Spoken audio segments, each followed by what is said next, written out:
Even though she didn't own the house, she was told she could live in it for the remainder of her life.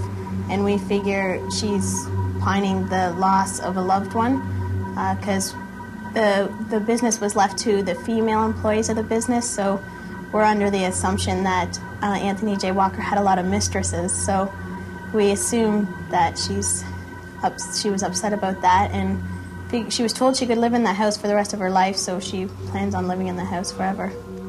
One night when I was closing the bar, the other two bartenders were up at the bar, and I went to the bathroom to wash up my hands, and I came out of the bathroom and I heard a voice say, like, real nice, why didn't you use the bathroom upstairs? And I thought they were playing a joke on me, so I ran up the stairs to catch them in the joke. And they were sitting there in a conversation, and the doors were locked, no one was here. So I got, like, really spooked. And I asked Bruce, who's been here for many years, you know, was there ever another bathroom? And he said, oh, yes, there used to be a ladies' bathroom upstairs. A beautiful lounge, had a couch and everything. I really got spooked and just had this feeling that I wish I never ever felt. I never want to feel again. And I grabbed my coat and purse and I left.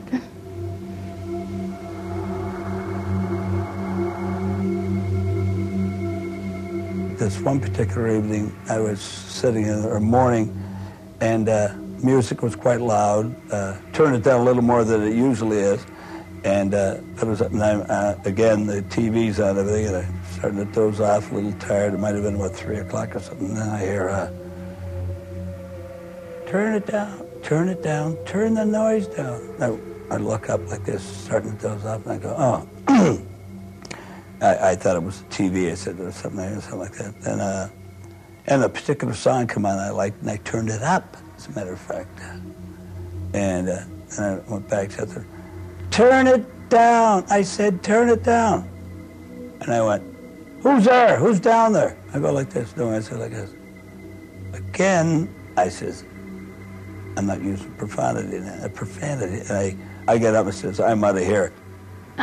It was like an older, soothing, motherly voice.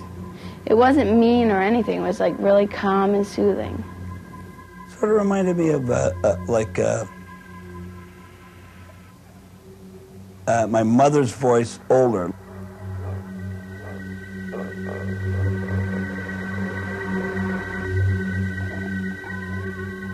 It's hard to believe in one sense is because she was so absolutely real looking. If I passed this woman walking down the street, I would have thought it was just another person walking down the street, not a floating entity, transparent entity walking. She looked absolutely real.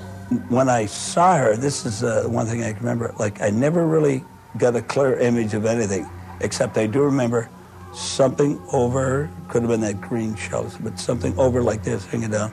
I went, oh, excuse me, but she was coming sort of, it's almost like I caught her being somewhere, like, and I will say one thing, the ladies' restroom, the door did open, she went in it, and I went down to the men's room and come down, that was it. And there was nobody in the building when we went up and looked. See, my family years ago believed in ghosts anyway, so that's why I don't literally, you know, I'm very open-minded about it, you know what I mean? I don't say, no, you know, I don't believe in that. So, you know, it was introduced to me years and years ago. So I feel like, you know, I don't think it's impossible to, you know, I believe in ghosts. I guess that will answer your question. Yes, I do believe in ghosts. After this experience, I can't say I don't believe because there's no explanation for what happened. You know, it scared me, so I'm not sure. I know she's here. I know she's here. I've had too many things happen, and other people have been like, well, you know, you go on a percentage basis.